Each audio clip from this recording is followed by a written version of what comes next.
Hello and welcome to Providence Conservatism. This is a fine balance between individual creative genius excellence as afforded by capitalism and society excellence as afforded by equality of opportunity. So in essence, you are calling for capitalism with a human first, that is capitalism with a human first. And this is Africa perspectives, and in Africa perspectives, I'm looking at the end of poverty in Africa, that is the end of poverty in Africa. So how can poverty be eliminated in Africa? I think first of all, Africa has to fix its leadership. That is, Africa has to fix its leadership. And I say that in no uncertain terms. Too many times we elect hyena to look after sheep, and they end up eating us. So I don't think we have gotten the leaders that are to steer Africa in the right direction. I think all we have gotten are leaders that basically will sell Africa next to a song. And I think we need to change how we vote in our leaders. I think what we have in Africa right now is mob anarchy. We don't have democracy, and maybe according to Zambian economist Dr. Dambisa Moyo, she says that basically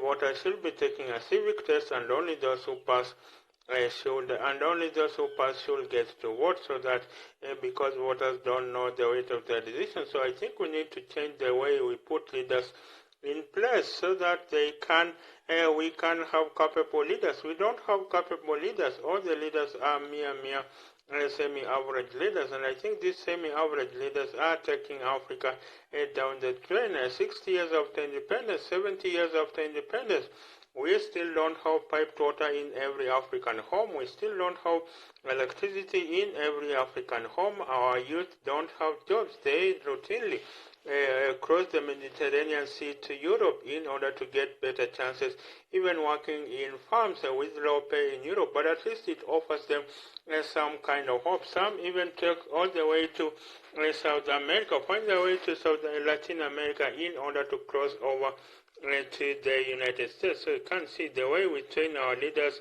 the way our youth have lost hope. I think in an international station survey, about 81% of African youth want to leave their continent because there are simply no opportunities in Africa. And I think in 2019, about 20,000 Nigerians left the country to Canada because of the Canada's merit-based immigration, where basically the higher your qualification, the higher your academic qualifications, the higher your professional skills, and then the more immigration points you have. So there is a wide-scale migration from Africa because our leaders are not delivering economic dividends. And I think now we are 60 years into independence. I think some of the things should have been past tense, but I think development economists in the 1960s had projected that Asia had projected that Africa would develop first before Asia, but that did not happen. It is Asia that has developed first, because look at countries, the so-called Asian tigers such as South Korea, Malaysia, Singapore, Thailand. They put in place measures so that they could develop, but then look at Africa. And I think Africa was thought to develop first because of the immense mineral resources that Africa has. Look at a country such as DR Congo.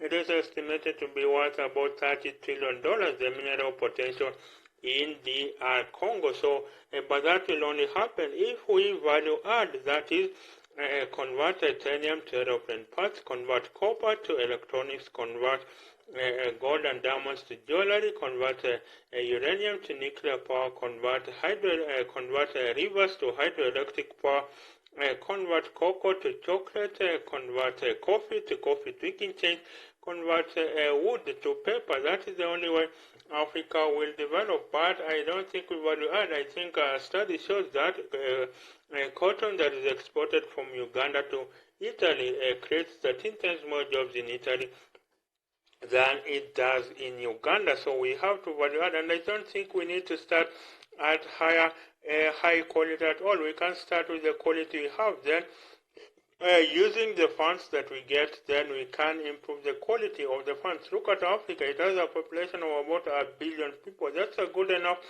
market, and we should make it easier to be able to travel around Africa and trade with each other, so that when we trade with each other, and then you can be sure that we can have this 1 billion people, so that we can move to the next stage. Just imagine if Aliko Dangote is Africa's richest man. So imagine if he is worth $10 billion while trading only in Africa. How rich could he be with a 1 billion market? That would be immense. I think he could be the richest man. And of course, Aliko Dangote says that he needs 37 visas to travel around Africa. So that complicates his investment strategy, and I think that is something that complicates his investment strategy, and I think that is just that is why he has opened an office in New York where he wants to diversify his investment. So that's a loss to Africa, and I don't think we should be losing this badly needed investment. And of course, then it should not be an anomaly for an African to own a multinational company. I think we must make it possible so that Africans can start their own businesses. I think everyone outside of Africa thinks Africa is the next frontier, except Africans themselves. Africans don't view Africa as the next frontier. Look at people from India are coming all the way barefoot to Africa, and they're making tremendous amount of money, but Africans themselves don't see opportunities in their own country. So I think Africa, we have to have a venture capital. I think we need about $100 billion to create about a $20 trillion economy. So I think we need to fund all sectors, and I think the venture capital market in Africa is not that developed. That's why I would think maybe we need to enhance the venture capital market in Africa, so that you can have these people lending Africans money so that they can start their own businesses. I think too many Africans go to banks, but banks require collateral, so they readily lend to multinationals which have the necessary cash flow, and then of course the small business people they go to microfinance institutions. So it is the middle high growth businesses that do not have sources of finance. That's why I would say they need to be able to get financing, so that they need to be able to get financing, so that they can then be able to get the necessary funding. And I think if Africa had 10 million businesses, just imagine if Africa had 10 million businesses, each of them employing about 100 people, 200 people, that would be 2 billion jobs created, 2 jobs for every African. So I think we need a very robust venture capital market, so that we can lend to Africans, so that they can finance their own businesses. And I think, of course, we always complain that the international trade practices are against Africa, but I think we need to start trading with ourselves. Look at Japan. It did not have the high quality brands at first. It could not compete with Western brands, and what did it do? They started selling their brands within Japan first, and then after then they used the profits to reinvest back into their businesses. So that's how they were able. That's how the Japanese brands were able to increase their quality, increase their R&D budget, research and development budget, so that they could then begin exporting. And now Japanese brands are a hallmark of quality, surpassing even the Western brands. You have brands such as Toshiba, Toyota, Sony, Mitsubishi, Isuzu, all of these, and of course Panasonic. All of these brands are well-known international brands, but they were not always like that. And I think for Africa, we can start slow, so that we can have these brands basically. We can have these brands just selling first of all in Africa, and then exporting them when the quality has improved. And I think there needs to be a profound Afrocentrism in Africa. Let's buy made in Africa. Let's build Africa. Let's buy Africa.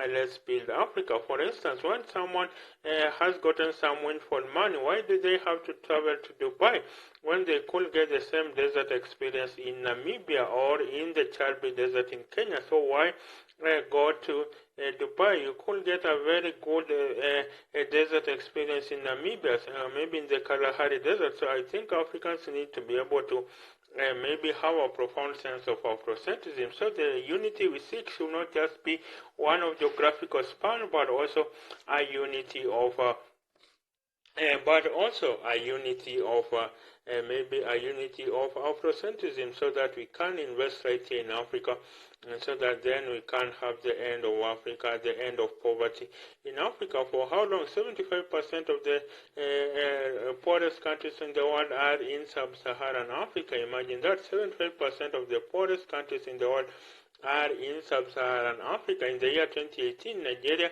surpassed India as the country with the largest number of absolute poor people, 85 million. So you can imagine Nigeria surpassing India as the country with the largest number of poor people, absolute poor people, that's 85 million. But in the same year, 2018, Nigeria was the fastest growing market for private jets. That's in the same year, in 2018, Nigeria was the fastest growing market for private jets, where the celebrity CEOs and celebrity pastors, celebrity politicians use air travel instead of using roads which are dilapidated. So I think for now, Africa has to do more to end poverty. It starts with leadership. Let's change the way. We should not be looking at the surname of our leaders. We should instead be looking at the character and the ideology of our leaders. What's their health plan? What's their healthcare plan? What's their jobs plan? What's the education plan? What's the infrastructure plan? And once we move from personality to ideology, then we can have African leaders that can basically then grind and work for us, so that they can create Africa that is prosperous. Africa has the potential to be a $200 trillion economy. Imagine if DR Congo alone is potentially a $30 trillion economy. That's according to the CIA fact book. If and that is DR Congo alone, then of course Africa could be worth $200 trillion. So I think we need to be able to basically marshal all the resources, then fix our leadership, have a great education system that can train the best and brightest minds to solve the deep issues of the day, the deep challenges that Africa faces. And I think that's how Africa can eliminate poverty. It's not that hard.